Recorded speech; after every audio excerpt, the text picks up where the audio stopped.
The fluorescent lights of Miami International Airport felt harsher than usual as I wheeled my luggage through the terminal at 11:47 p.m. My business trip to London had been cut short by 3 days, a rare occurrence for someone who had built Meridian Holdings from a small accounting firm into a $52 million empire over 31 years. But something about the quarterly projections had nagged at me throughout those foggy English mornings, and I trusted my instincts enough to catch the first available flight home. I should have called ahead. That thought would haunt me for weeks. The Uber driver, a chatty gentleman named Carlos, made small talk about the unusually warm October weather as we drove through the empty streets toward Coral Gables. I barely heard him. My mind was already on tomorrow's board meeting and the Henderson acquisition that needed my personal attention. At 63, I had learned that success came from showing up when others least expected it. It was 12:58 a.m. when I slipped my key into the front door of the sprawling Mediterranean villa that had been home for the past 8 years, since Robert and I had decided to downsize from the Pinecrest estate. The house felt different immediately. Too quiet, too still. Robert's reading lamp wasn't on in his study, which was unusual for someone who often worked until 2 a.m. reviewing medical journals. I found the first note on the kitchen island, hastily scrawled on the back of a grocery receipt. Mom, had to rush Tommy to Jackson Memorial. High fever and difficulty breathing. Will call soon. Love, Robert. The timestamp on the receipt showed 3:47 p.m. yesterday. My blood pressure spiked instantly. Tommy, my 6-year-old grandson, the light of my entire world, was in the hospital, and I had been unreachable at 35,000 feet over the Atlantic. I grabbed my car keys, my hands shaking slightly as I tried Robert's cell phone. Straight to voicemail. Then I tried Sarah, my daughter-in-law of 7 years, the woman I had welcomed into our family with open arms and generous financial support for her interior design business. Her phone rang 4 times before going to voicemail, but not before I heard something in the background that made my stomach drop. Music, laughter, the distinct sound of clinking glasses, and what sounded remarkably like a pool party. I drove to Jackson Memorial Hospital with a growing sense of dread that had nothing to do with Tommy's condition and everything to do with that background noise. The pediatric ICU at Jackson Memorial was a place I knew too well from my volunteer work with the Children's Foundation. The familiar smell of antiseptic and the soft beeping of monitors greeted me as I approached the nurses' station at 2:37 a.m. I'm looking for Tommy Henderson. He should have been admitted yesterday, I said to the night nurse, a kind-faced woman whose name tag read Maria. Room 308, she said softly, then added with a concerned look, Are you family? I'm his grandmother. What I found in room 308 shattered something fundamental in my understanding of the people I loved. Tommy lay connected to oxygen tubes and IV lines, his small face flushed with fever, sleeping fitfully under white hospital blankets. But it wasn't his condition that devastated me. Children recover, and the monitors showed stable vital signs. It was my 41-year-old son Robert, slumped in the uncomfortable visitor's chair, still wearing his surgical scrubs from the hospital where he worked as a cardiac surgeon. He was asleep, but it was clear he hadn't left Tommy's side. His phone sat dead on the side table, forgotten in his exhaustion. On the rolling tray next to the bed sat the remnants of 3 different meals from the hospital cafeteria, evidence that he had been here for over 24 hours straight. And nowhere, absolutely nowhere, was Sarah. I gently touched Robert's shoulder. He startled awake, and when he saw me, relief flooded his tired features. Mom, thank God you're here. I tried calling, but my phone died and I couldn't leave him. Where is she, Robert? I asked quietly, though I already suspected the answer would destroy something in our family that could never be repaired. He looked away, and in that gesture I saw the same shame and disappointment that had crossed his father's face 22 years ago when we discovered his first affair. She's at the Ritz-Carlton in Key Biscayne, girls' weekend. She said Tommy was fine when she left yesterday morning. But Tommy hadn't been fine yesterday morning. According to the chart I glimpsed on the nurse's clipboard, he had been admitted at 4:15 p.m. with a temperature of 103.8 degrees and respiratory distress. Sarah had left for her luxury retreat knowing her son was seriously ill, leaving my exhausted son to handle everything alone while she sipped cocktails and posed for Instagram photos. I pulled out my phone and checked Sarah's social media accounts, something I rarely did but felt compelled to now. Her Instagram story from 3 hours ago showed her laughing with 4 other women around an infinity pool, cocktails in hand, the caption reading, "Much needed girls retreat. Sometimes moms need to recharge too. Has blessed, nos me time most Ritz-Carlton." The timestamp was 11:21 p.m. Tommy had been in pediatric intensive care for 31 hours. My life had been built on careful planning and unwavering dedication to family, values instilled by my late mother, who had raised 4 children alone after my father's death in Vietnam. At 63, I could look back on a journey that began in a cramped apartment in Little Havana and culminated in the sprawling success of Meridian Holdings, the financial consulting firm I had built from nothing into one of Miami's most respected boutique investment companies. The early years had been relentless.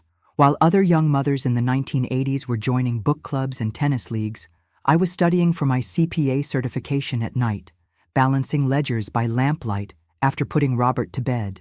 My first husband, Michael, had left when Robert was only 3, claiming he couldn't handle the pressure of my ambitions. I had learned then that success often came at the cost of relationships, but I was determined to provide my son with opportunities I had never had. Meridian Holdings started in the spare bedroom of our modest Kendall townhouse in 1993. My first client was Mrs. Elena Vasquez, an elderly widow who needed help organizing her late husband's chaotic financial affairs. Word spread quickly through Miami's tight-knit Cuban community, and within 2 years, I had moved into a small office on Coral Way, specializing in helping immigrant families navigate American financial systems. By 2005, when I met Charles Henderson at a charity gala for Miami Children's Hospital, Meridian Holdings managed over $200 million in client assets. Charles, a distinguished cardiologist recently widowed, was everything Michael had not been: stable, supportive, and genuinely proud of my accomplishments. We married in 2007, and he adopted Robert legally, giving my 28-year-old son the father figure he had always craved. Charles had been gone for 3 years now, taken suddenly by the same heart disease he had spent his career fighting.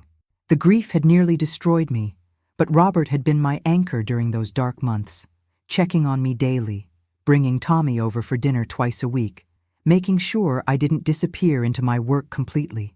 It was during Charles's funeral that I first truly noticed Sarah.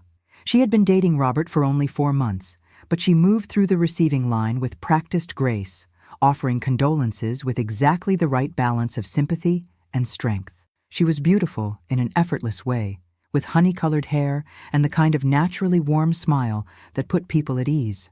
More importantly, she seemed to genuinely care for Robert, who had struggled with relationships after his biological father's abandonment. I had welcomed Sarah into our family with open arms, perhaps too openly. When she mentioned wanting to start an interior design business, I provided the initial funding of $75,000 without hesitation. When she and Robert married in 2018, I hosted the reception at the Biltmore, sparing no expense for what I hoped would be a union that brought my son lasting happiness. Tommy's birth 2 years later had completed what felt like the perfect family picture. As I held my grandson for the first time in the delivery room at Baptist Hospital, watching Robert's face transform with paternal love, I felt a deep satisfaction that all my years of sacrifice and hard work had led to this moment. 3 generations of Hendersons, finally stable and prosperous. I had been generous with Sarah, perhaps foolishly so. When she complained that her design business wasn't generating enough income, I had quietly arranged for several of Meridian's high-net-worth clients to hire her services. When she mentioned wanting a more reliable car for driving Tommy to school and activities, I purchased the white Range Rover that now sat in their driveway, registered in both their names but paid for entirely by me. Most significantly, I had restructured my will and trust arrangements after Tommy's birth, ensuring that Sarah would be financially secure for life if anything happened to Robert. The family trust now included provisions for her continued residence in their Coral Gables home, ongoing support for Tommy's education and needs, and a substantial annual income that would maintain her lifestyle indefinitely. I had done this out of love and a desire to protect my grandson's mother, never imagining it might create a sense of entitlement rather than gratitude. Sarah had seemed to appreciate these gestures, always expressing thanks and including me in family decisions. She had been the one to suggest our weekly dinners at Joe's Stone Crab, where Tommy would regale me with stories from kindergarten while she and Robert discussed their plans for renovating the house or their next vacation. She had been attentive during Charles's final illness, bringing soup and staying with him when Robert and I needed breaks from the hospital vigil. But looking back now, standing in that sterile hospital room at 3 a.m., I began to see patterns I had previously ignored. The way she always seemed to have pressing social commitments when Tommy was sick with minor illnesses, leaving Robert to handle doctor visits and sleepless nights alone. How she had started spending increasing amounts of time with a group of younger women, wives of Miami's social elite, who seemed to view marriage and motherhood as accessories to their real lives of luxury and leisure. I remembered the conversation we had had just 3 months ago when I had gently suggested that perhaps she was traveling too frequently, leaving Robert overwhelmed with his surgical schedule and parenting responsibilities. Her response had been swift and defensive. I work just as hard as Robert does, and I deserve time to recharge. You wouldn't understand because you never had to balance a career and motherhood with a social life. The irony of that statement hit me now with brutal clarity. I had built a multi-million-dollar business while raising a son as a single mother, often working 18-hour days and still finding time to attend every school play and soccer game. But I had said nothing, choosing to believe that new mothers needed time to adjust to their responsibilities.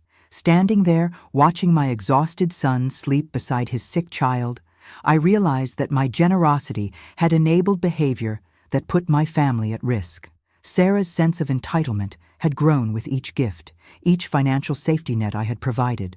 She had come to see our support not as generosity to be reciprocated, but as resources to be exploited for her own comfort and pleasure. The weight of this realization settled over me like a cold blanket as I looked at Tommy's small form under the hospital sheets. Tomorrow, I would begin the process of understanding exactly how deep this betrayal went. But tonight, I would do what Sarah should have been doing. I would stay with my grandson and support my son, the way families were supposed to support each other when crisis struck. The pediatric ICU had its own rhythm during the early morning hours. Nurses moved quietly between rooms, checking monitors and adjusting medications with practiced efficiency. I had sent Robert home at 6 a.m. to shower and change clothes, promising to stay with Tommy until he returned. My grandson's fever had broken during the night, and his breathing had improved significantly, though the doctors wanted to keep him for observation for another 24 hours. As I sat beside Tommy's bed, watching his peaceful sleep, my phone buzzed with a text message from Sarah at 7:37 a.m. Just saw your Instagram story about being back from London early. Hope the trip went well. Having amazing time at the spa. Back tonight. XOXO. The casual tone of the message, combined with the complete absence of any mention of her hospitalized son, confirmed what I had begun to suspect during the long night hours. This wasn't simply a case of poor judgment or miscommunication. This was a pattern of prioritizing her own desires over her family's needs, enabled by the financial security I had provided. I spent the morning making discreet phone calls from the hospital corridor. My first call was to Detective Maria Santos, a family friend who had helped with security concerns for Meridian Holdings in the past. I needed to understand my legal options regarding the financial arrangements I had made for Sarah, particularly the trust provisions and the various accounts I had established for her use. Elena, Maria said after I explained the situation, you need to document everything. Take screenshots of her social media posts, save text messages, and keep detailed records of her whereabouts during Tommy's hospitalization. If this escalates to custody issues, Robert will need evidence of her behavior patterns. My second call was to Jonathan Reeves, the estate attorney who had helped structure my family trust arrangements. Jonathan had been Charles's law school roommate and understood the intricacies of our financial setup better than anyone. The good news, Jonathan explained, is that most of the accounts you established for Sarah's use are technically discretionary trusts. You maintain control as the trustee, which means you can suspend or modify distributions at any time.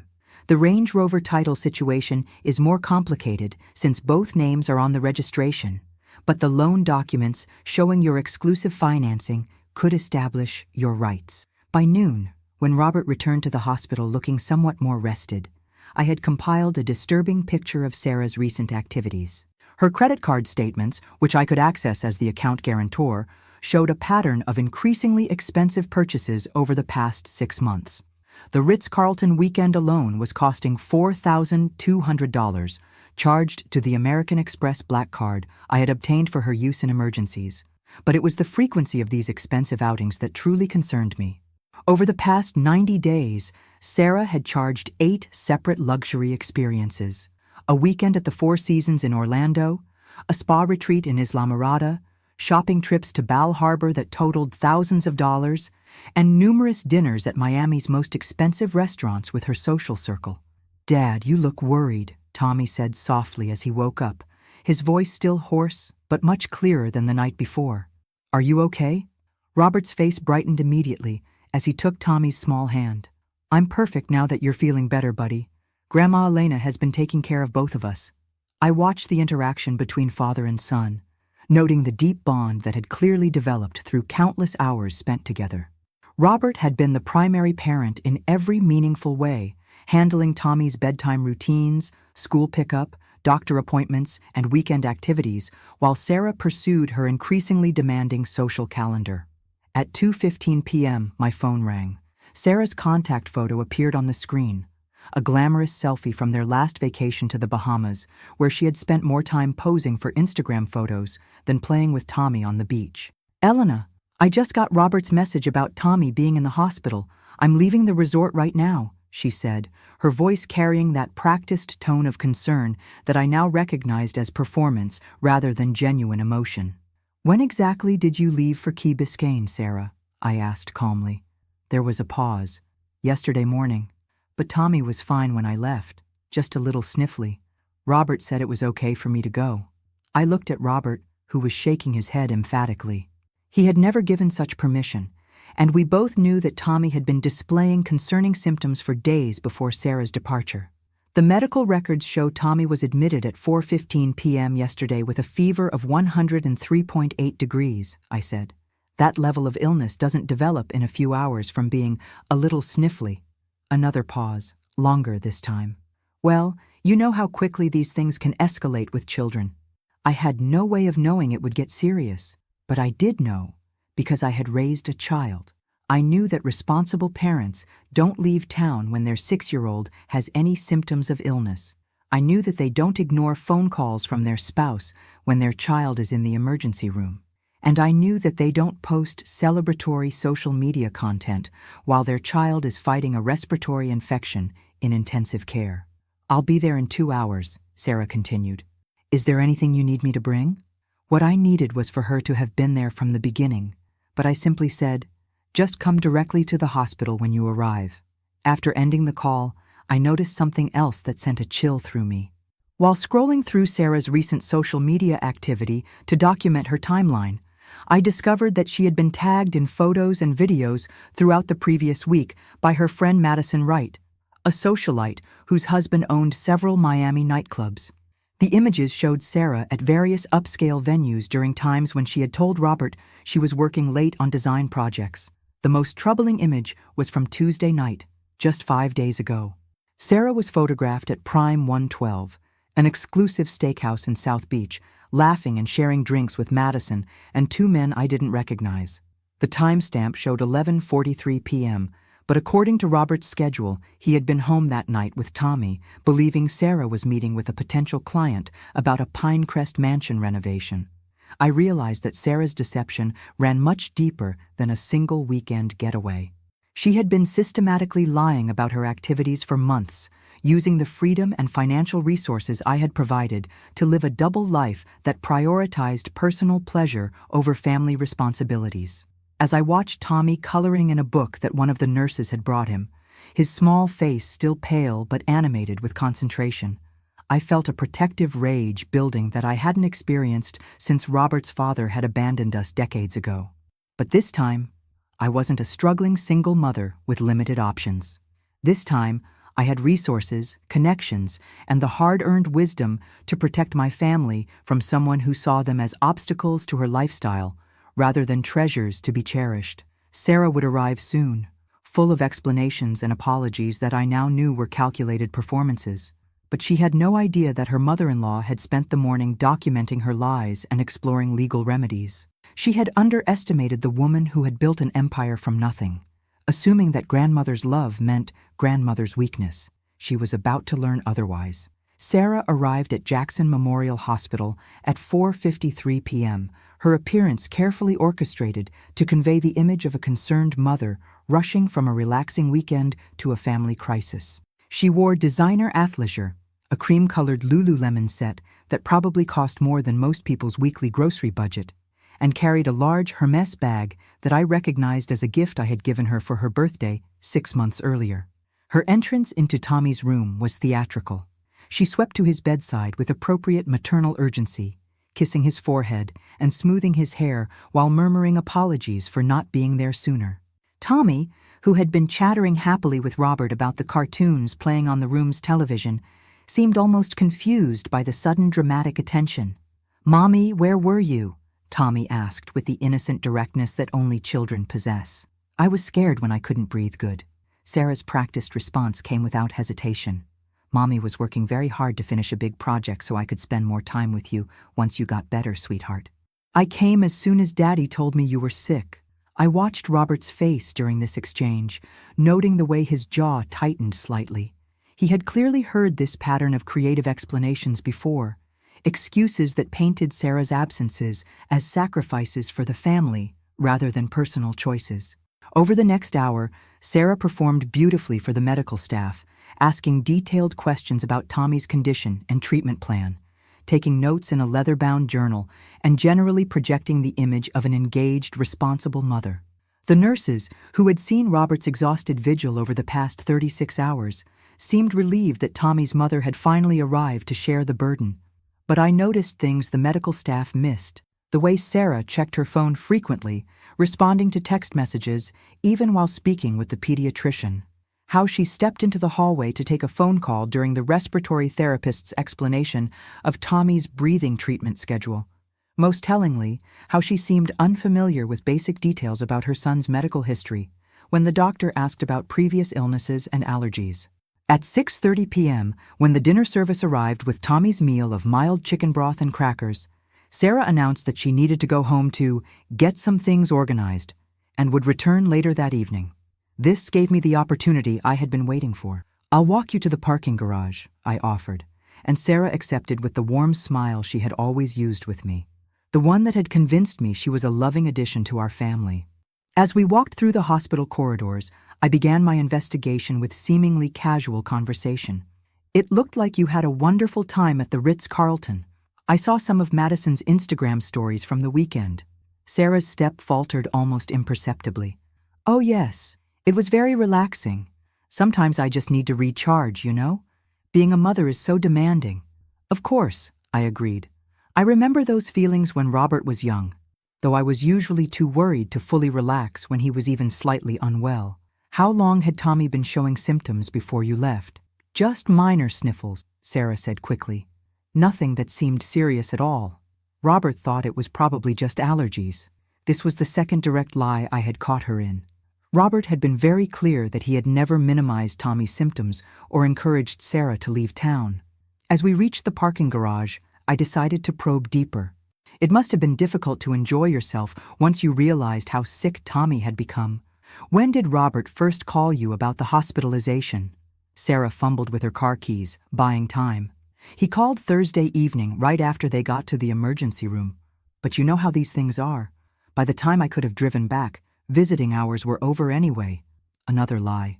Robert's phone records, which I had discreetly reviewed while he showered that morning, showed multiple unanswered calls to Sarah starting Thursday at 3:47 p.m., followed by increasingly desperate text messages throughout the evening and into Friday morning.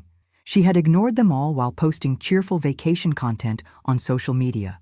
"I'm sure you were frantic with worry," I said sympathetically. "It must have been impossible to sleep, knowing Tommy was in intensive care." "Absolutely," Sarah nodded emphatically. I barely slept at all Thursday night, but her Instagram story from 11:21 p.m. Thursday night told a different tale. Sarah laughing poolside with cocktails, completely at ease and clearly enjoying herself while her son struggled to breathe in a hospital bed 50 miles away. As Sarah climbed into her Range Rover, the vehicle I had purchased and insured for the purpose of safely transporting my grandson, I made a decision that would change everything. I would give her one final opportunity to tell the truth and show genuine remorse for her choices. If she failed that test, I would begin implementing the plan that had been forming in my mind since 3 a.m. "Sarah," I said gently, placing my hand on her car window as she prepared to leave, "I want you to know that I understand the pressures of young motherhood. If you're struggling with the responsibilities, or if you need help balancing your personal needs with Tommy's care, I'm here to support you. But I need you to be honest with me about what's really happening."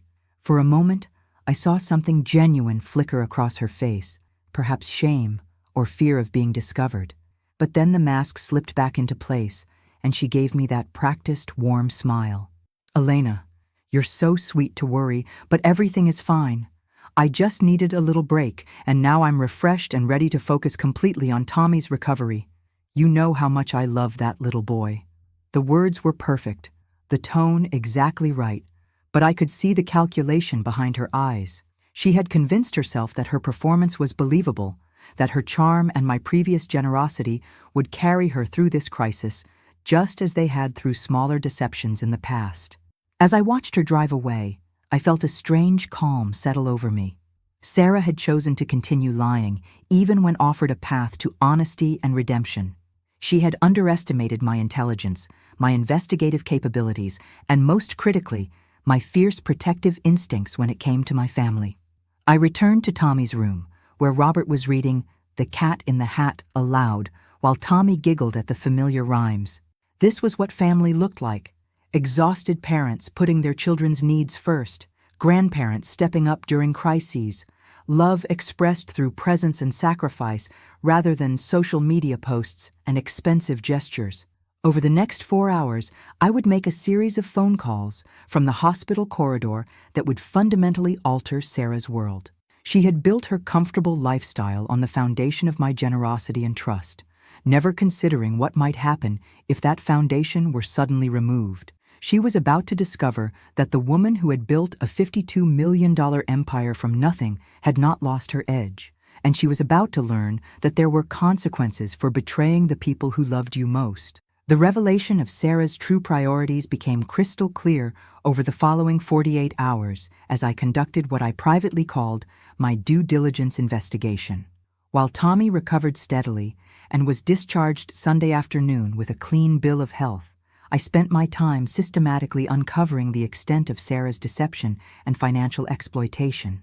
My first discovery came through reviewing the credit card statements more thoroughly. Sarah had not simply been indulgent with occasional luxury purchases. She had been systematically draining the accounts I had established for family expenses. The American Express Black Card, intended for emergency medical expenses and household necessities, showed charges totaling $43,712 over the past 4 months alone. The itemized statements painted a disturbing picture of priorities. While Robert worked 60-hour weeks performing life-saving cardiac surgeries, Sarah had charged $11,000 at luxury boutiques in Bal Harbour, $6,000 for a private yoga retreat in Tulum that she had never mentioned to the family, and nearly $8,000 for what appeared to be a complete wardrobe overhaul at Neiman Marcus and Saks Fifth Avenue. Most damaging was a charge I initially didn't understand: $4,500 to something called Platinum Lifestyle Concierge Services in Miami Beach. A quick internet search revealed this to be an exclusive service that arranged private parties, yacht charters, and VIP access to Miami's most elite social venues. The charge was dated 3 weeks ago, coinciding with a weekend when Sarah had told Robert she was attending a design conference in Orlando. But it was Monday morning's conversation with Dr. Patricia Morales, Tommy's pediatrician, that truly shattered any remaining benefit of the doubt I might have given Sarah. Dr. Morales had called to check on Tommy's recovery, and during our conversation, she mentioned something that made my blood run cold. "I'm so glad Tommy's feeling better," Dr. Morales said. When Mr. Henderson brought him in on Thursday, he mentioned that Tommy had been showing symptoms for nearly a week. It's unfortunate that children sometimes mask how poorly they're feeling. A week. Tommy had been ill for a week before his hospitalization, not the minor sniffles that Sarah claimed had developed suddenly on Thursday morning.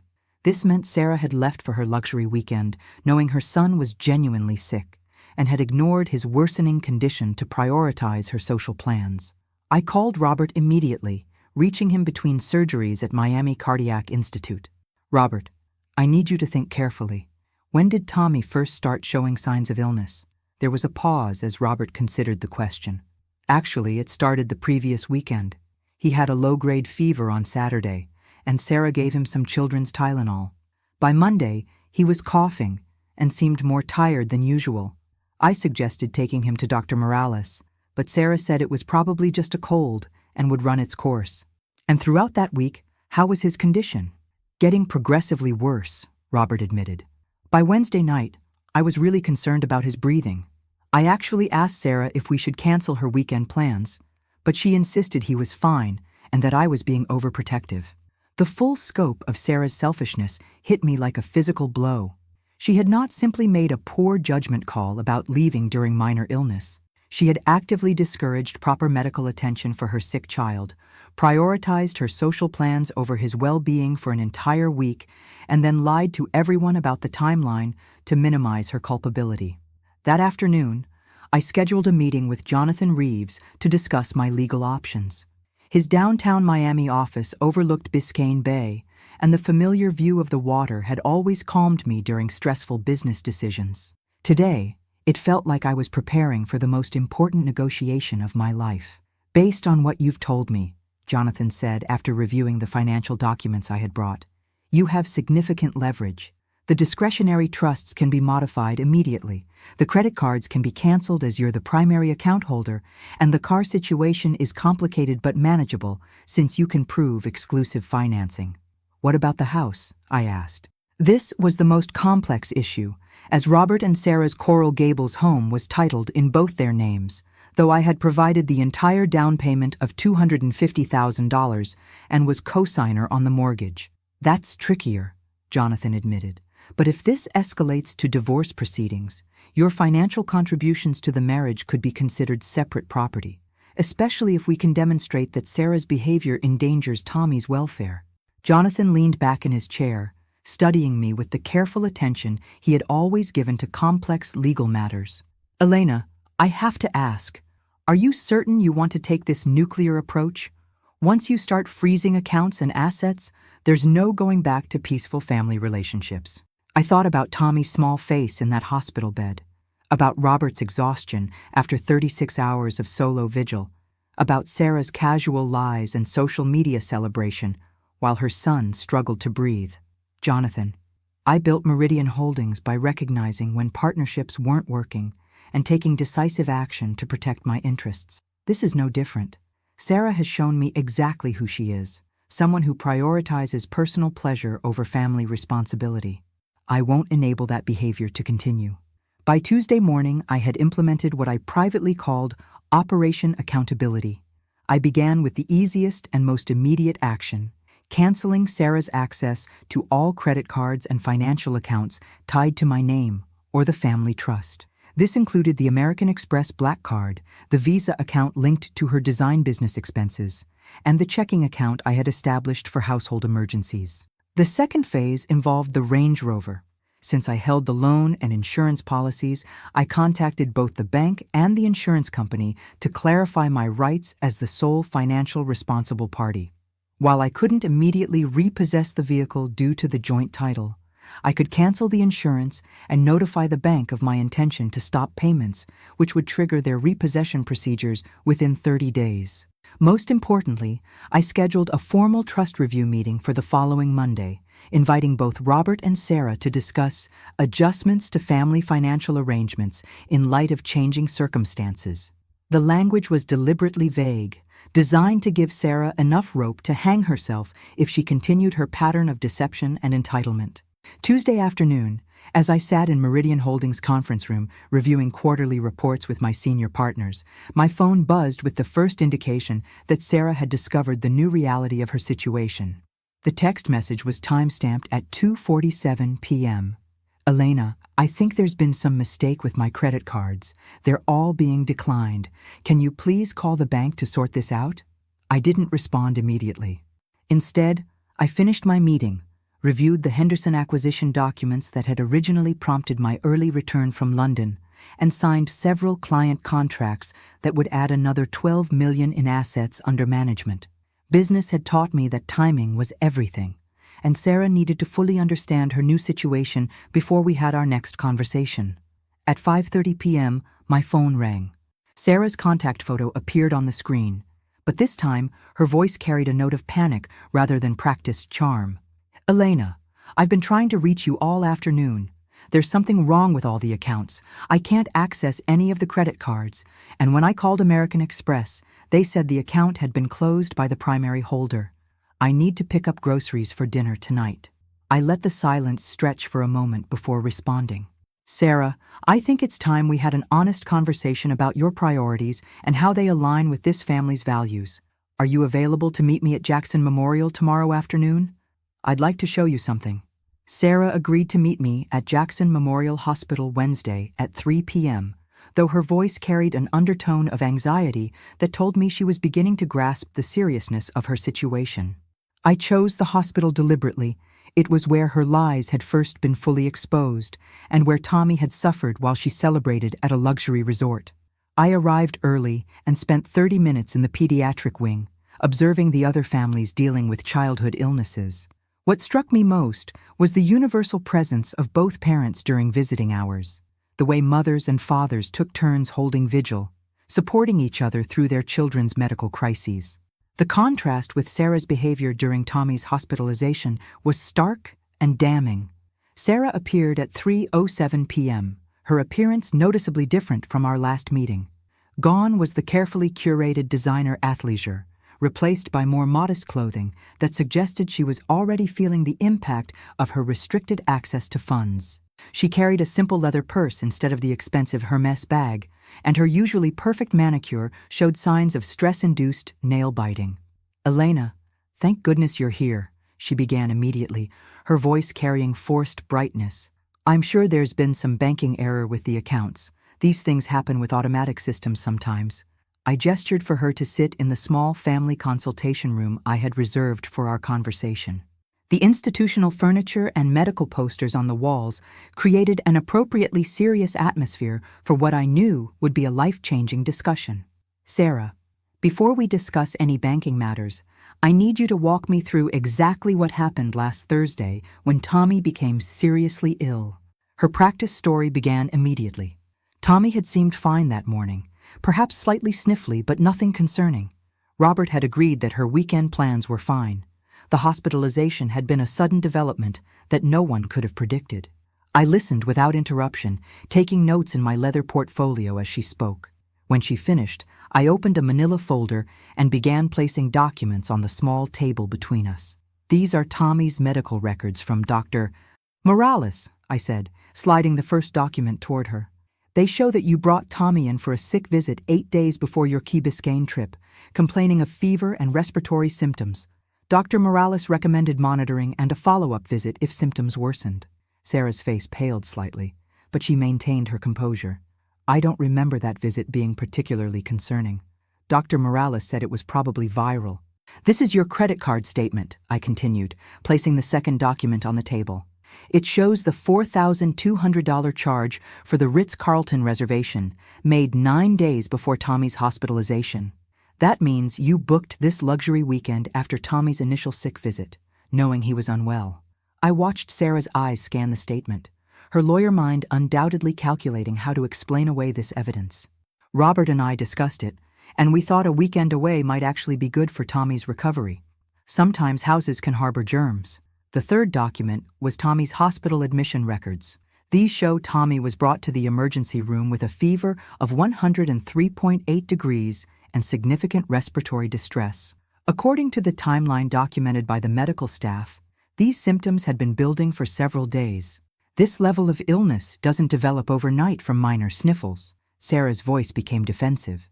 Children's conditions can change rapidly. Every mother knows that. But it was the fourth document that shattered her remaining composure. Printouts of her Instagram stories from Thursday, Friday, and Saturday, showing her laughing poolside, enjoying spa treatments, and celebrating with friends while Tommy fought for breath in intensive care.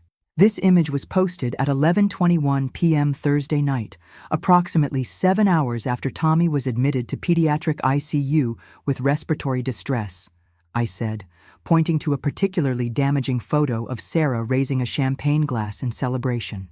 The caption reads, "Living my best life. Sometimes you just have to prioritize yourself," with multiple happy face emojis. For the first time, Sarah was speechless. The documented timeline made it impossible to maintain her narrative of being an uninformed, concerned mother who had left during minor illness. "Sarah," I continued, my voice remaining calm and businesslike, "I've spent the past week investigating your activities and expenses over the last 6 months. What I've discovered is a pattern of systematic deception and financial exploitation that puts my grandson's welfare at risk." I opened my laptop and turned the screen toward her, displaying a spreadsheet I had created documenting her expenses. $67,000 in luxury purchases and experiences over 6 months.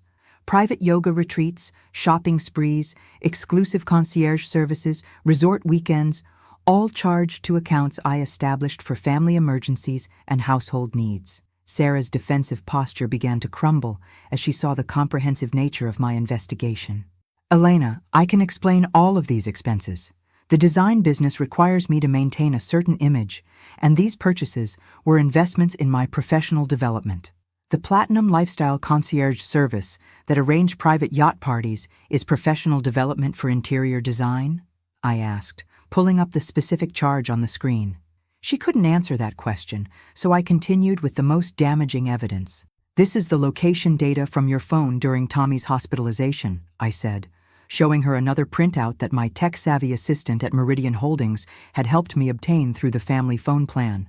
"It shows you received 17 phone calls and 31 text messages from Robert between Thursday afternoon and Friday morning, while your phone remained at the Ritz-Carlton Resort. You didn't simply miss these communications. You actively ignored them while your son was in medical crisis." The weight of the documented evidence seemed to crush Sarah's remaining defenses. She slumped in her chair, the practiced charm and confident explanations finally exhausted. "What do you want from me?" she asked quietly. This was the moment I had been building toward, the opportunity to establish new boundaries and expectations that would protect my family going forward. "I want honesty, accountability, and a fundamental change in your priorities," I said. "You've been living a lifestyle funded by my generosity while neglecting the responsibilities that come with being Tommy's mother and Robert's wife. That ends today." I pulled out a document that Jonathan Reeves had prepared, outlining the new terms of Sarah's access to family resources. "This is a behavioral contract that establishes clear expectations and consequences. Your access to financial support will be directly tied to your demonstrated commitment to family responsibilities." Sarah's eyes widened as she scanned the document. The terms were strict but fair. No luxury expenditures without prior approval, mandatory attendance at all of Tommy's medical appointments and school events, complete transparency about her whereabouts and activities, and immediate cessation of the expensive social lifestyle that had taken precedence over family obligations. "And if I refuse to sign this?" she asked. I met her gaze directly, employing the same steady confidence that had served me through decades of difficult business negotiations.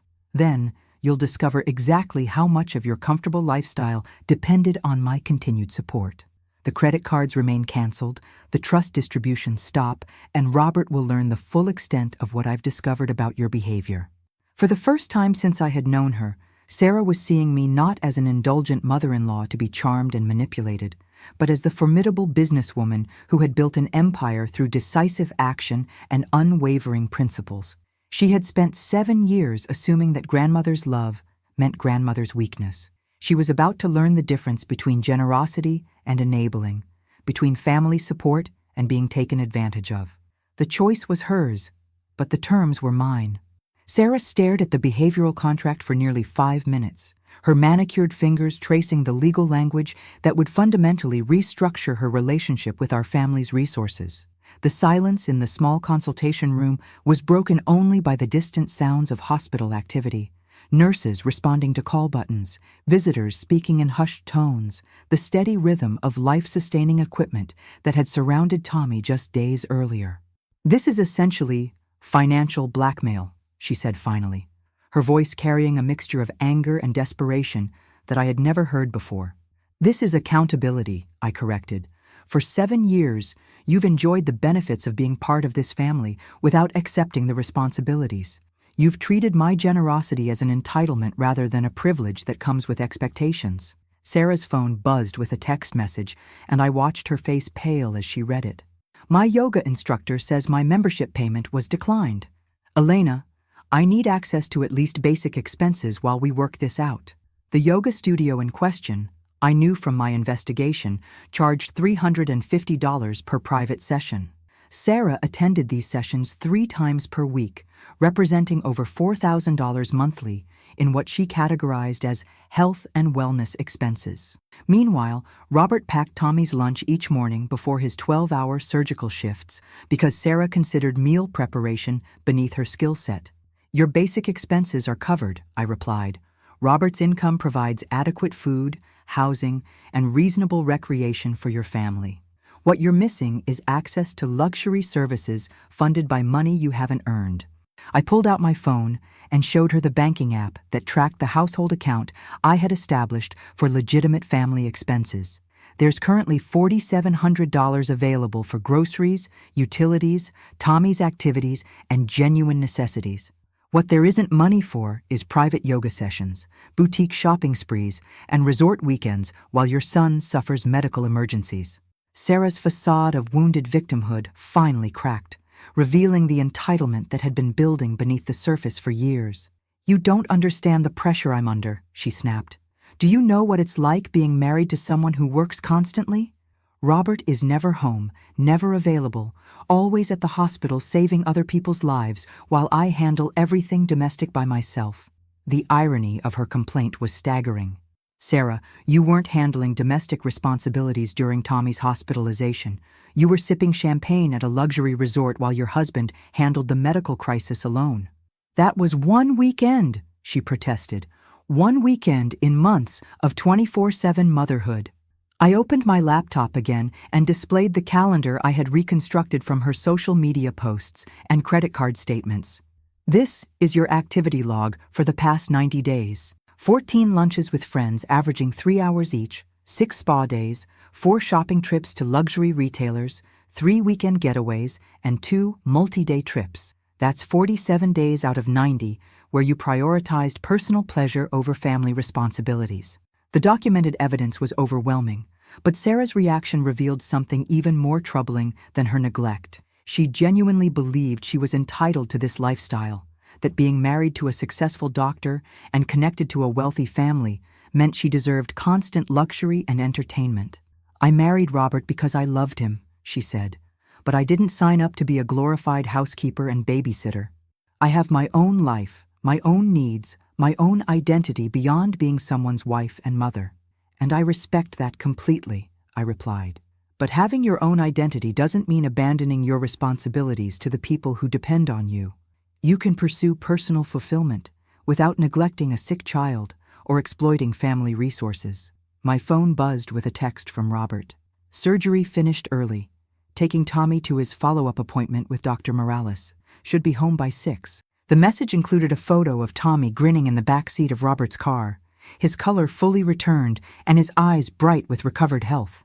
I showed Sarah the photo. "This is what matters. Not your yoga sessions or shopping trips or social media presence. This little boy needs a mother who puts his welfare above her own entertainment." Sarah looked at the image of her son, and for a moment, I saw something genuine cross her face.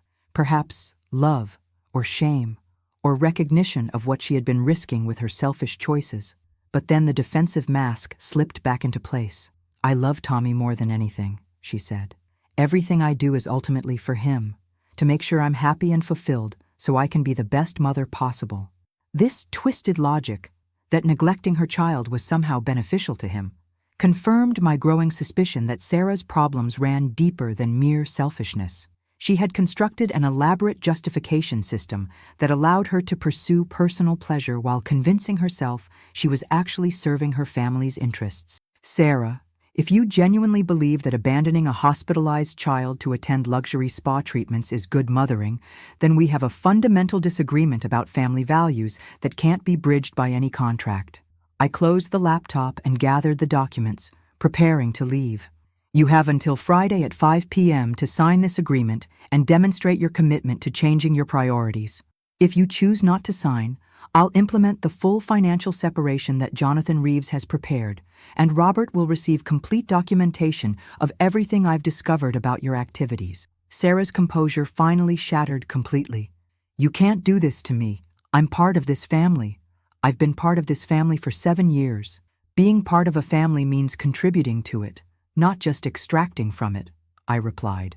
You've been taking advantage of Robert's exhaustion and my generosity while putting Tommy's welfare at risk. That ends now, one way or another. As I stood to leave, Sarah grabbed my arm with desperate strength. Elena, please, I know I've made mistakes, but I can change. I can be better. Just give me another chance without all these restrictions and contracts. I looked down at her manicured hand on my sleeve, remembering all the times she had touched me with affection during family dinners and holiday celebrations. The tragedy was that I had genuinely loved her as a daughter-in-law, had been excited to welcome her into our family, had looked forward to years of shared experiences and mutual support. Sarah, I've given you 7 years of chances. I've provided financial support, emotional encouragement, and unconditional love. What I got in return was deception, exploitation, and the sight of my grandson alone in intensive care while you celebrated your freedom at a luxury resort. I gently removed her hand from my arm. The contract offers you one final opportunity to choose your family over your lifestyle. Whether you take that opportunity is entirely up to you. As I walked through the hospital corridors toward the parking garage, I felt the weight of the decision I had made. There was no going back to the naive generosity I had shown before, no pretending that Sarah's behavior had been an aberration rather than a pattern. I had drawn a line in the sand, and the consequences would reshape our family permanently. But as I thought about Tommy's bright smile in Robert's text message, about my son's dedication to both his patients and his child, about the values that had guided me through decades of building success from nothing, I knew I had made the right choice. Some bridges were worth burning to protect what mattered most. Thursday morning brought the first signs that Sarah was beginning to understand the full scope of her changed circumstances. My assistant at Meridian Holdings, Patricia, forwarded me an email that had arrived at 4:37 a.m., a desperate message from Sarah requesting an emergency meeting to discuss misunderstandings about family financial arrangements. The timing of the email, sent in the early morning hours when insomnia typically strikes those facing significant life changes, told me that Sarah had spent the night grappling with the reality of her situation. The carefully worded language, avoiding any admission of wrongdoing while requesting immediate relief, showed she was still hoping to manipulate her way out of consequences. I didn't respond immediately.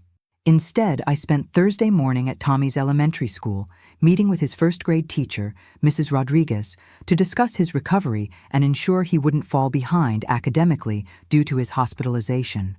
What I learned during that conversation added another layer to my understanding of Sarah's neglect. Tommy is such a sweet boy, Mrs. Rodriguez said, as we sat in her colorful classroom, surrounded by children's artwork and reading corners.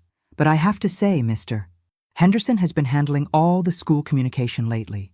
Usually we see both parents involved in a child's education, but Mrs. Henderson hasn't attended a parent conference or school event since October. It was now February, meaning Sarah had been absent from Tommy's school life for 4 months, leaving Robert to juggle surgical schedules with parent-teacher meetings, class parties, and volunteer obligations that schools expect from engaged families. Has Tommy mentioned anything about his mother's availability? I asked carefully. Mrs. Rodriguez hesitated, clearly uncomfortable discussing family dynamics, but her concern for Tommy outweighed her discretion. He often mentions that Daddy reads bedtime stories and helps with homework, but he doesn't talk much about activities with his mother, Last week, when we did a family drawing exercise, Tommy drew himself and his father, then added you as Grandma Elena, who takes me places. His mother wasn't included in the picture. The image of Tommy's family drawing, with Sarah notably absent from his conception of important relationships, crystallized the emotional damage her behavior was causing. Children intuitively understand who they can depend on, and Tommy had already learned that his mother's presence was unreliable. At 2 p.m., I received a phone call that confirmed Sarah was feeling the full pressure of her restricted access to funds. Madison Wright, her socialite friend and frequent partner in expensive activities, called my office directly. "Mrs. Henderson, I hope you don't mind me reaching out," Madison said, her voice carrying the practiced sweetness of someone accustomed to getting her way through charm. Sarah mentioned there might be some temporary banking issues affecting her ability to join us for our Bahamas trip next week. I wanted to offer to cover her expenses if that would help resolve things. The call revealed two important pieces of information. First, that Sarah had been planning another expensive getaway without mentioning it to Robert or considering Tommy's recent health scare. Second, that she had been discussing our family's private financial matters with her social circle, probably seeking sympathy and solutions that would allow her to maintain her lifestyle. "Madison, I appreciate your concern for Sarah," I replied, "but our family's financial arrangements are private matters that we'll resolve internally.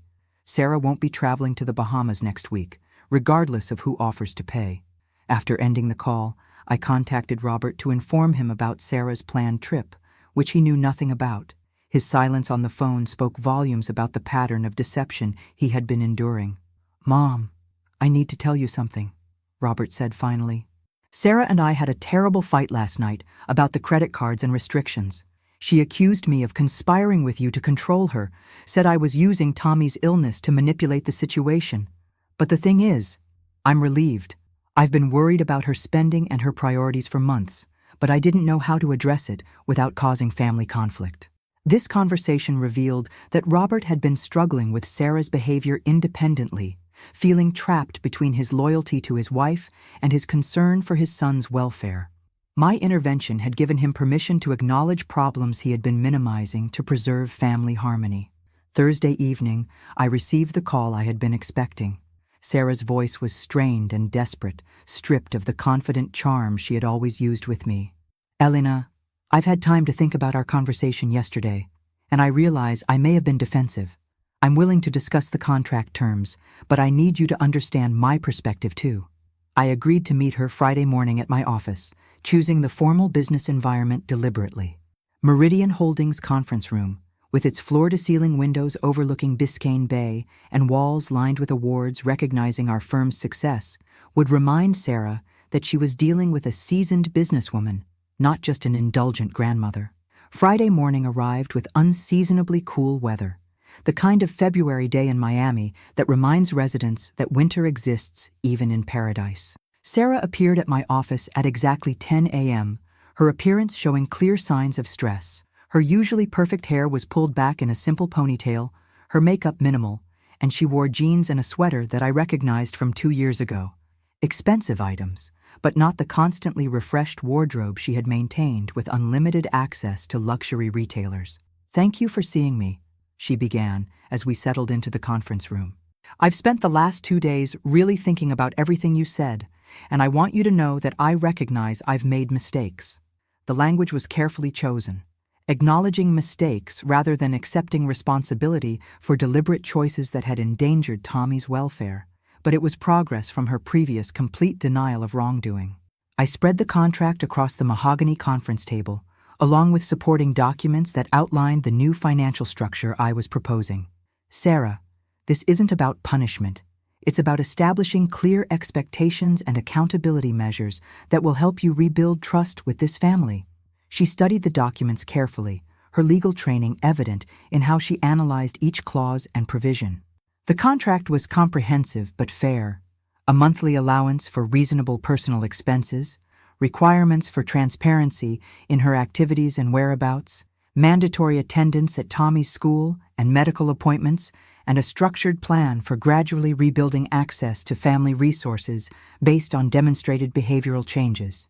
"The financial provisions seem reasonable," she admitted, But some of these requirements feel like I'm being treated like a teenager rather than an adult woman. Adults who have shown they can't be trusted with independence need to rebuild that trust through demonstrated responsibility, I replied. You've proven that unlimited access to resources leads to unlimited exploitation of those resources. The most challenging aspect of our negotiation centered on the social restrictions. The contract limited expensive entertainment and luxury services, required advance approval for any expenditures over $500, and prohibited overnight trips without family approval and clear childcare arrangements. Elena, I need you to understand that I'm not just Robert's wife and Tommy's mother. I'm my own person with my own friendships and interests. These restrictions would essentially end my social life. They would end the expensive social life funded by money you haven't earned, I corrected. You're welcome to maintain friendships through activities you can afford on the budget you'll receive. Most working mothers manage to have social lives without requiring unlimited access to luxury experiences. As our conversation continued, I realized that Sarah's resistance wasn't just about losing access to expensive activities. She had built her identity around being able to afford and participate in Miami's elite social scene, using my financial support to maintain a lifestyle that impressed her friends and validated her sense of self-worth. Sarah, the choice is yours, I said finally. Sign this contract and rebuild your relationship with this family through demonstrated commitment to our values, or maintain your current priorities and discover how much of your lifestyle depended on my continued support. She stared out the conference room windows at the bay, watching expensive yachts move slowly across the water, the kind of luxury vessels her friend group regularly chartered for weekend celebrations. The symbolism wasn't lost on either of us. If I sign this, how long before things go back to normal? She asked. Normal was unsustainable, I replied. This contract creates a new normal based on mutual respect, shared responsibility, and genuine commitment to family welfare. Whether that feels comfortable to you depends entirely on whether you're willing to change your priorities. Sarah picked up the pen I had placed beside the contract, holding it as if it weighed far more than its actual ounces. She was about to make a choice that would determine not just her financial future, but the fundamental nature of her relationship with her husband, her son, and the family that had welcomed her with open arms 7 years ago. The next few minutes would reveal whether she truly understood what she was risking, and whether she was capable of choosing love over luxury, family over lifestyle, responsibility over indulgence. Sarah signed the contract at 11:43 a.m. on Friday, her signature deliberate but shaky as she committed to the new terms that would govern her relationship with our family's resources.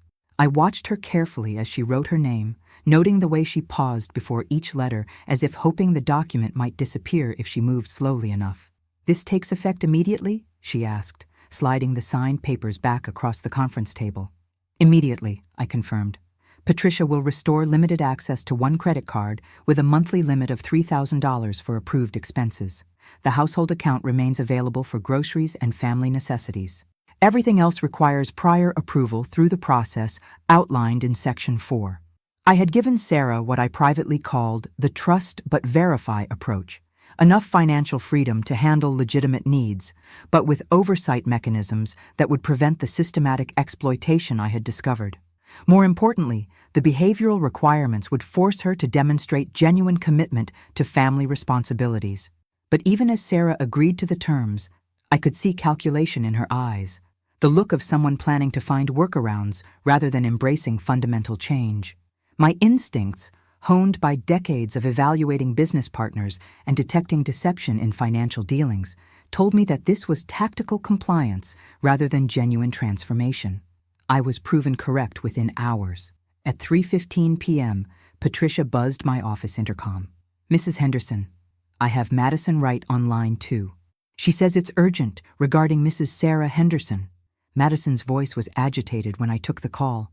"Elena, I don't know what's happening with your family situation, but Sarah just called me crying, saying you've essentially imprisoned her financially and she can't even afford basic necessities.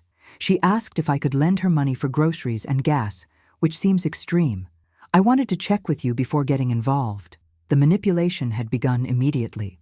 Rather than adapting to her new budget or communicating honestly with Robert about their expenses, Sarah was attempting to circumvent the contract by soliciting financial support from her social circle, painting herself as a victim of unreasonable restrictions.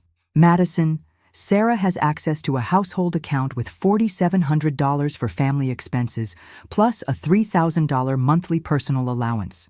If she's claiming she can't afford groceries, she's either lying or has seriously misunderstood what constitutes reasonable spending. I ended the call and immediately contacted Robert, who was between surgeries at Miami Cardiac Institute. Robert, I need you to check your household account balance and review any recent charges Sarah has made. 20 minutes later, Robert called back with information that confirmed my suspicions. Mom, she spent $2,800 at Whole Foods and Publix this morning. Who spends that much on groceries for a family of 3? And there's a $1,500 charge to something called premium pet grooming and spa services, but we don't have any pets. Sarah had attempted to exploit the grocery and household categories to hide luxury spending, probably planning to return most of the food purchases while keeping the cash and using fabricated pet expenses to drain the household account for personal use. The behavior showed both her desperation to maintain her expensive lifestyle and her fundamental misunderstanding of the oversight mechanisms I had implemented. At 5:30 p.m., I drove to Robert and Sarah's Coral Gables home to confront this immediate violation of our agreement. The Mediterranean-style house, with its perfectly manicured landscaping and circular driveway, had always represented success and stability to me. Now it felt like a stage set hiding dysfunction and deception. Sarah answered the door wearing a new outfit I didn't recognize, a designer dress with tags still attached that had clearly been purchased that day despite her claims of financial hardship. Her surprise at seeing me suggested she hadn't expected her fraudulent spending to be discovered so quickly. Elena, I wasn't expecting you. Robert's not home yet from the hospital. I'm here to see you, Sarah. We need to discuss the charges you made today and how they relate to the contract you signed this morning. Her composure wavered immediately. I don't know what you mean. I just bought groceries and some things Tommy needed. I pulled out my phone and displayed the bank account activity that Patricia had sent me. $2,800 in grocery charges and $1,500 for pet services, despite having no pets. This is exactly the kind of manipulative behavior the contract was designed to prevent. Sarah's defensive mask slipped, revealing the desperation beneath. Those charges are legitimate. Food is expensive, and I was stocking up for the month. And the pet service charge was a mistake. I'll get it reversed. Sarah, I've been reviewing financial statements and detecting fraud for 30 years. You're attempting to convert household funds to personal cash through returned purchases and fictitious expenses. This violates both the spirit and letter of our agreement. The confrontation was interrupted by Tommy's arrival home from his after-school program, carried by Robert, who had left the hospital early to handle family responsibilities that Sarah should have managed. Tommy ran to me with the unguarded affection that had always been one of my greatest joys, chattering about his day at school and the art project he wanted to show me.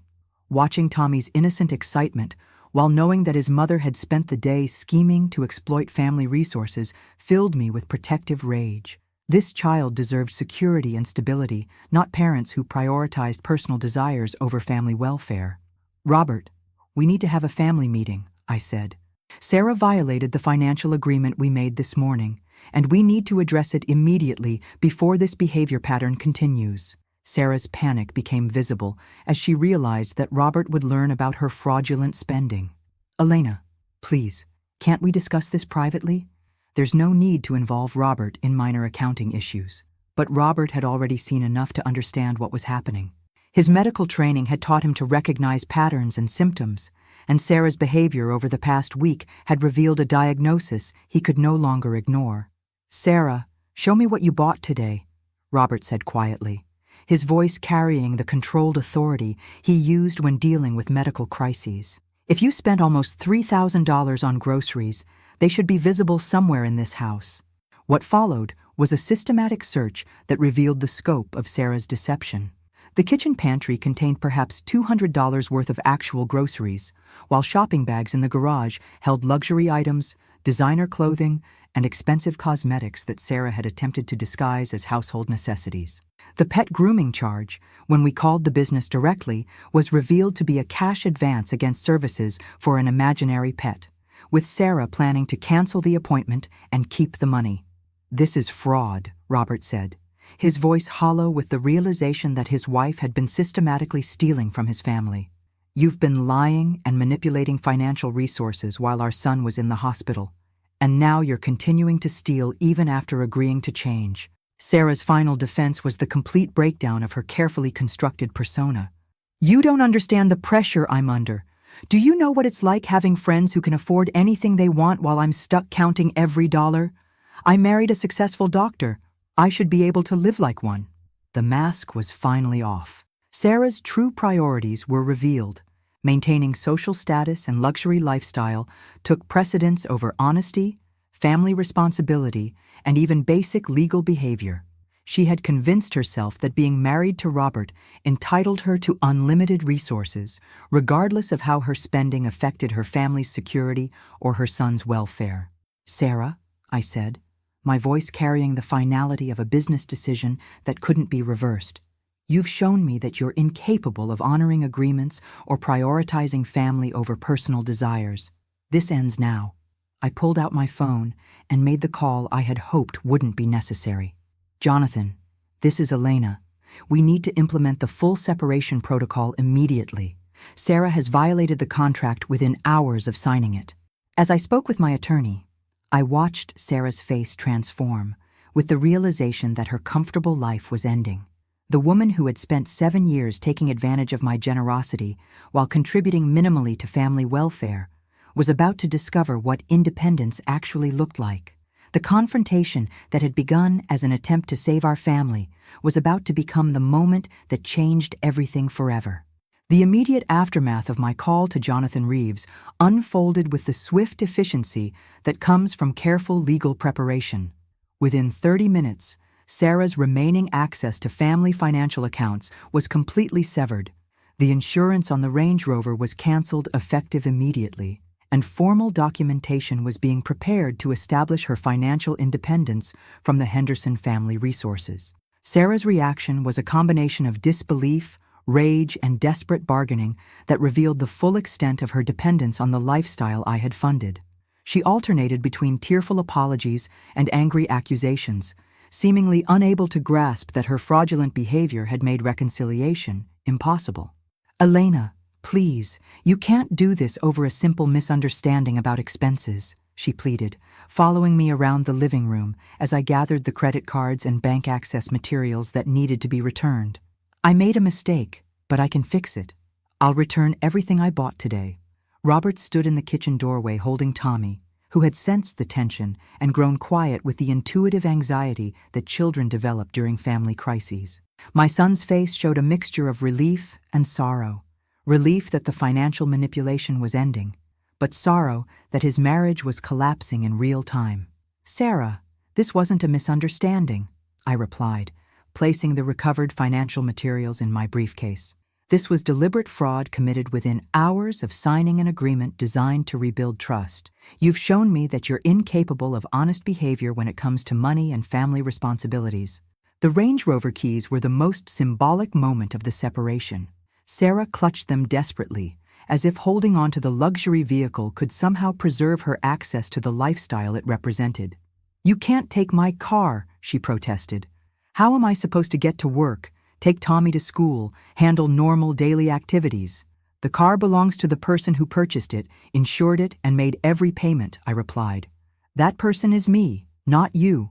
Robert can help you research reliable used vehicles within your actual budget." It was Robert who provided the most devastating revelation about Sarah's true financial situation. While Sarah continued her desperate protests, he quietly pulled me aside and shared information that explained her frantic resistance to independence. "Mom, I need to tell you something that makes this situation even worse," Robert said, his voice barely above a whisper. "Sarah's design business hasn't generated any meaningful income in over a year. The few clients she had were people you connected her with, and she lost those accounts by consistently missing deadlines and showing up unprepared for meetings. This revelation reframed everything I thought I knew about Sarah's professional life. For months, she had been claiming that her expensive social activities and luxury purchases were investments in her business relationships, networking opportunities that would generate future income. In reality, she had no business to speak of, no professional prospects, and no legitimate source of income beyond the family resources she had been exploiting. She's been lying about client meetings when she goes to expensive lunches and shopping trips, Robert continued. What I thought were legitimate business expenses were actually just entertainment and personal shopping funded by your generosity. The scope of Sarah's deception was staggering. Not only had she been neglecting family responsibilities and exploiting financial resources, but she had constructed an elaborate professional fiction to justify her behavior. Every expensive lunch she claimed was a business meeting. Every shopping trip she described as professional development. Every luxury experience she categorized as networking. All of it was lies designed to maintain access to lifestyle she couldn't afford. At 7:15 p.m., Tommy's innocent question cut through the adult drama with heartbreaking clarity. "Daddy, why is Mommy crying? Is she sick like I was sick?" Robert knelt down to Tommy's eye level, and I watched my son struggle to find age-appropriate language to explain a situation that would fundamentally alter Tommy's understanding of family stability. "Mommy and Daddy are having some grown-up problems, buddy," Robert said gently. "But what's important is that you're safe and loved, and that won't change no matter what happens with the grown-up stuff." Sarah seized on Tommy's presence to make one final emotional appeal. "Elena, please think about Tommy. Do you really want to break up his family over money? He needs his mother, and I need the resources to take care of him properly." The manipulation was breathtaking in its cynicism. Sarah was using Tommy's welfare to justify continued access to resources she had systematically abused, while ignoring the fact that her behavior had already demonstrated her willingness to prioritize personal pleasure over her son's needs. "Tommy needs a mother who puts his welfare first," I replied. "A mother who doesn't abandon him during medical emergencies to attend luxury resort weekends. A mother who doesn't steal family resources that should provide his security and stability." By 8 p.m., the practical logistics of separation were complete. Sarah retained access to a basic checking account with $500, enough to handle immediate necessities while she figured out her next steps. The house, which was jointly titled but financially dependent on my support for the mortgage and maintenance, would need to be resolved through legal proceedings that could take months. Most importantly, Robert and I established a temporary arrangement that prioritized Tommy's stability. Sarah could remain in the house until legal proceedings determined permanent arrangements, but her access to family resources was completely severed, and any major decisions regarding Tommy would require Robert's approval. The final moment of my confrontation with Sarah came as I prepared to leave. She had retreated to the master bedroom, ostensibly to process everything that had happened, but I suspected she was frantically calling friends and family members to solicit financial support and sympathy. I found her on the phone with someone, her voice carrying the same manipulative tone she had used with Madison Wright earlier that day.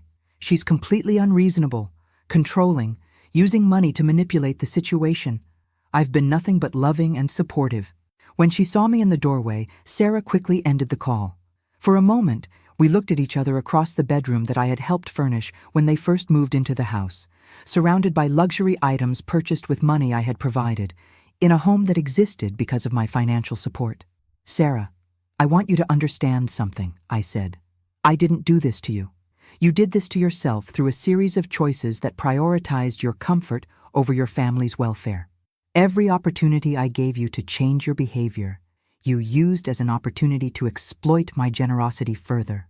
She opened her mouth to respond, probably with another excuse or manipulation, but I continued before she could speak. "You had everything: a loving husband, a beautiful son, financial security, and a family that welcomed you completely. You traded all of that for spa days, shopping trips, and social media validation. I hope it was worth it." As I left the house and drove through the familiar streets of Coral Gables, I felt a complex mixture of sadness and relief. Sadness for the family relationships that had been destroyed by Sarah's choices, for Tommy's innocence that had been shattered by adult dysfunction, for Robert's pain at discovering the extent of his wife's deception, but also relief that the manipulation and exploitation had finally ended, that family resources would no longer fund behavior that put Tommy's welfare at risk, that my son could finally acknowledge problems he had been minimizing to preserve family harmony.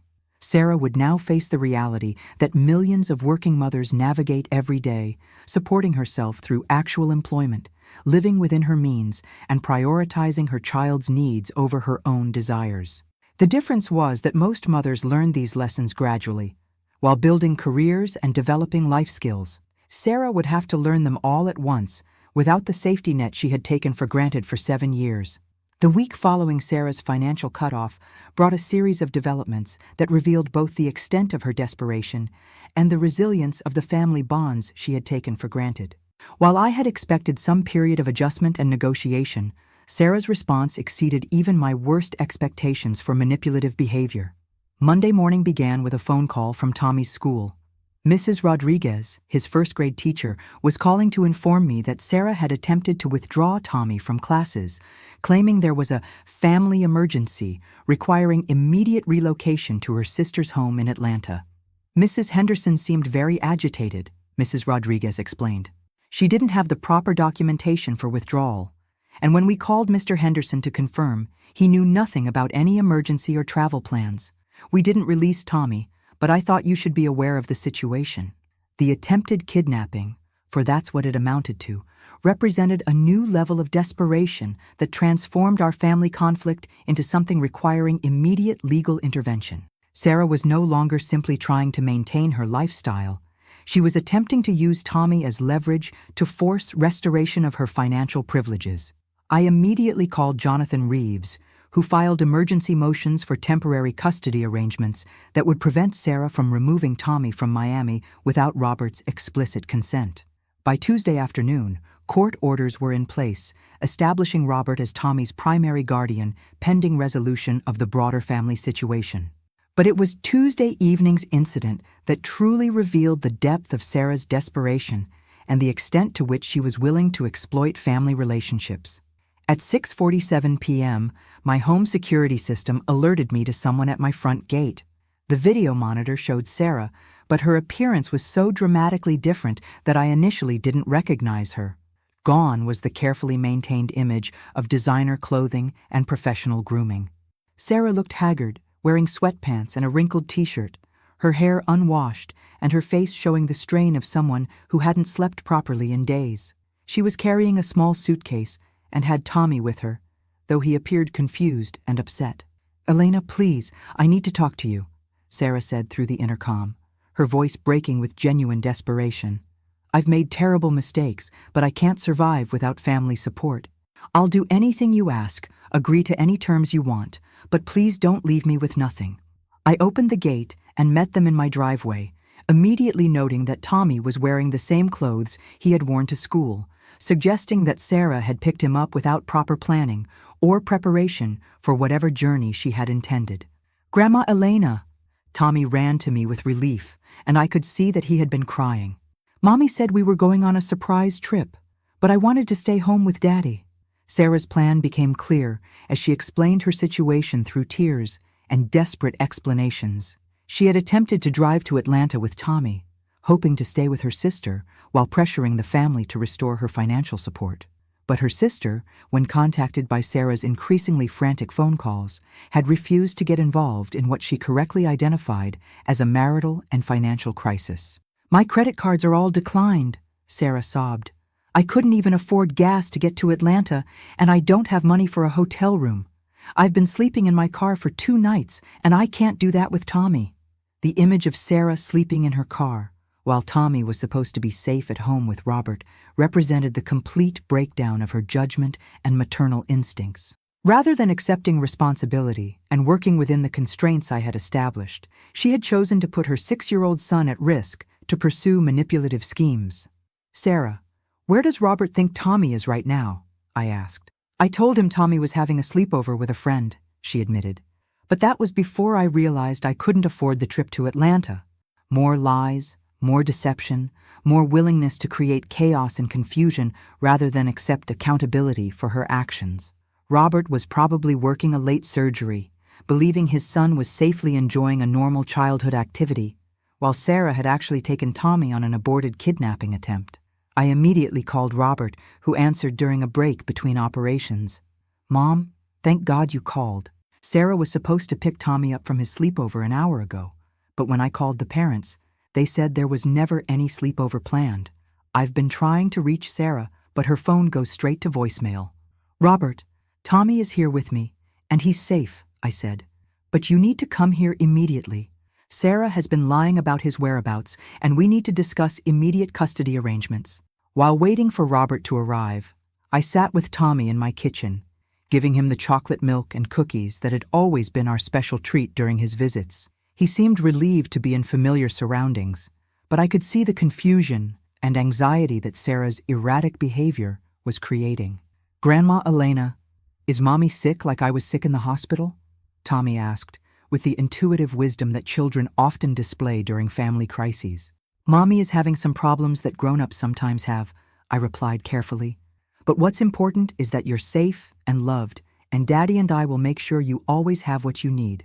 Sarah spent the time before Robert's arrival alternating between desperate apologies and angry accusations. She claimed that my financial restrictions had forced her to consider desperate measures, that I was being unreasonably harsh for someone who had been like a daughter to me for 7 years. "Elena, I know I've made mistakes, but I'm still Tommy's mother," she said. "You can't just cut me off completely and expect me to disappear. I have rights and I have needs, and I'm part of this family, whether you like it or not." "You're part of this family when you act like family," I replied. "Family members don't abandon sick children, steal from shared resources, or kidnap grandchildren when they don't get their way." When Robert arrived at 8:15 p.m., his face showed the exhaustion and stress that had been building throughout the week. The man who saved lives through precision and skill was struggling to save his own family from the chaos that Sarah's choices had created. The conversation that followed was the most difficult family discussion I had experienced since Charles's death.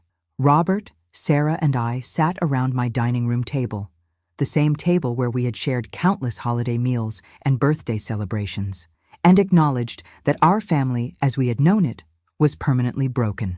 Sarah made one final attempt to negotiate a return to previous arrangements, promising to comply with any restrictions in exchange for restored financial support.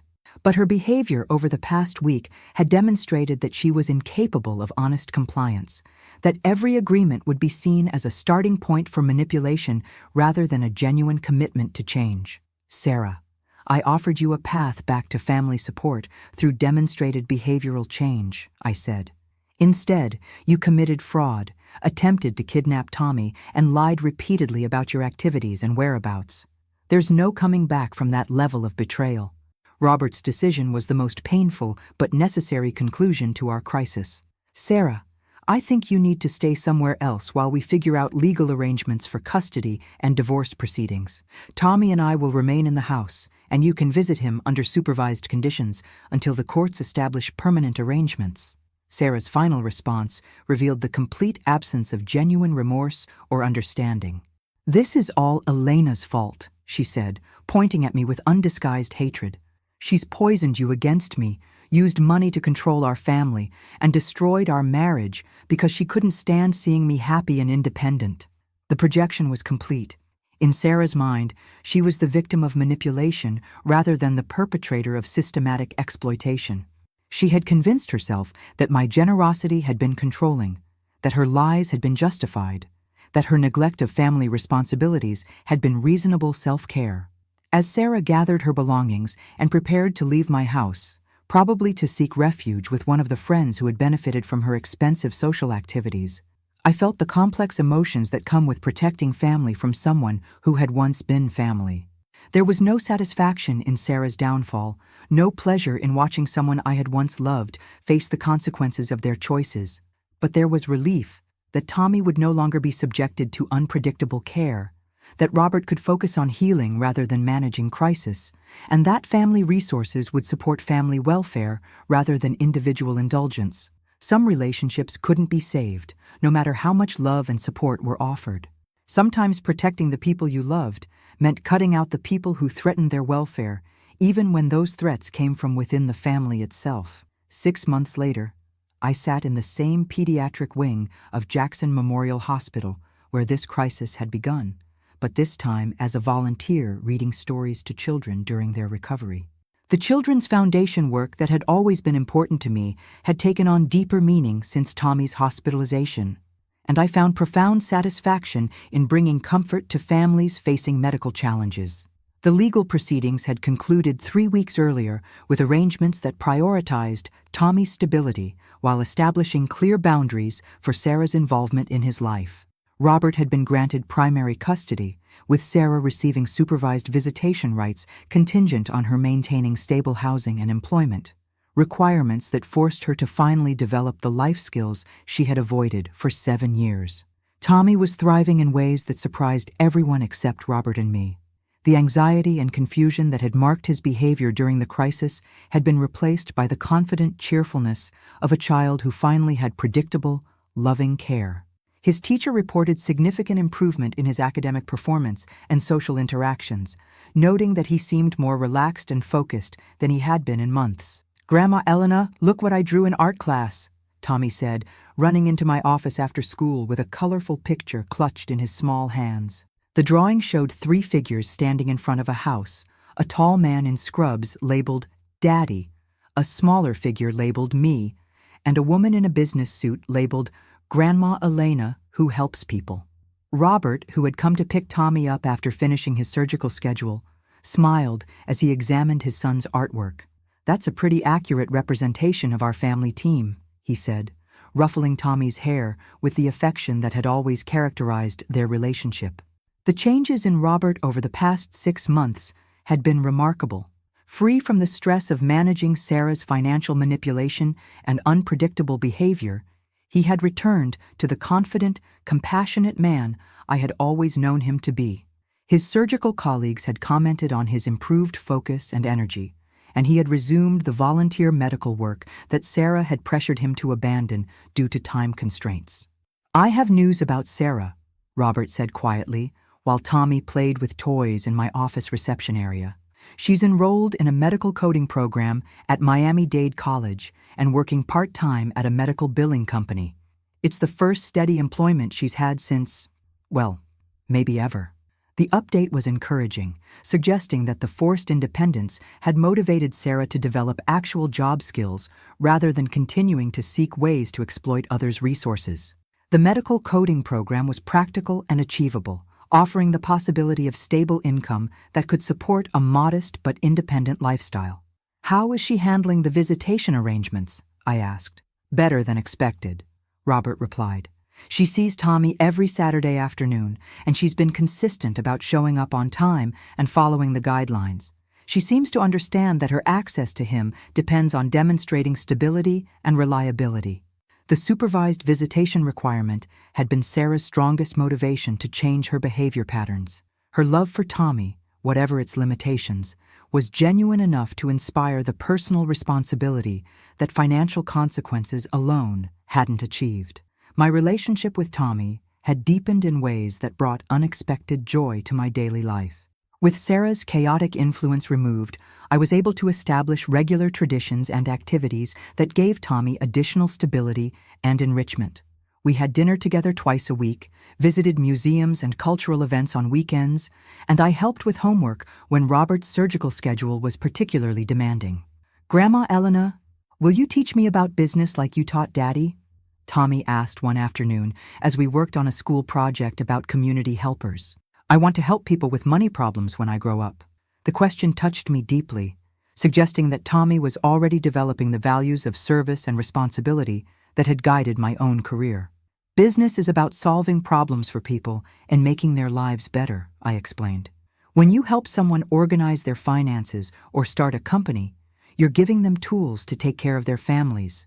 The conversation reminded me of similar discussions I had had with Robert when he was Tommy's age, when he had announced his intention to become a doctor so he could fix people who were broken.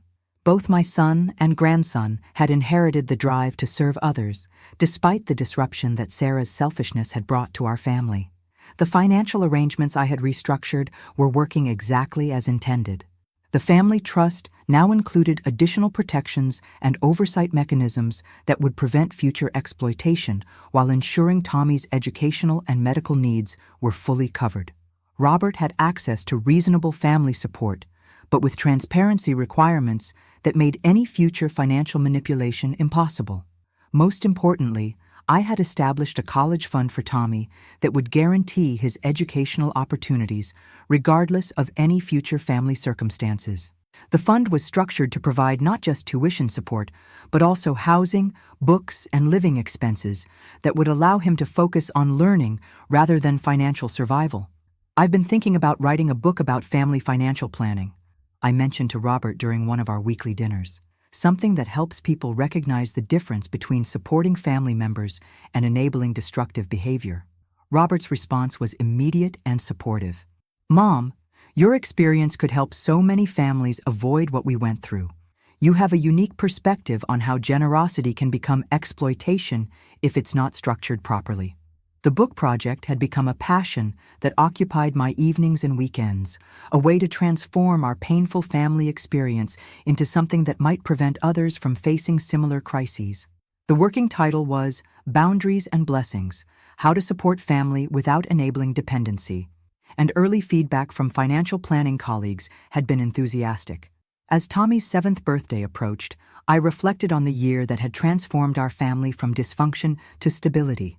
The little boy who had been caught between his mother's neglect and his father's exhaustion was now thriving in an environment where love was demonstrated through consistent presence rather than expensive gestures. Sarah sent a card for Tommy's birthday, the first communication I had received from her since the legal proceedings ended.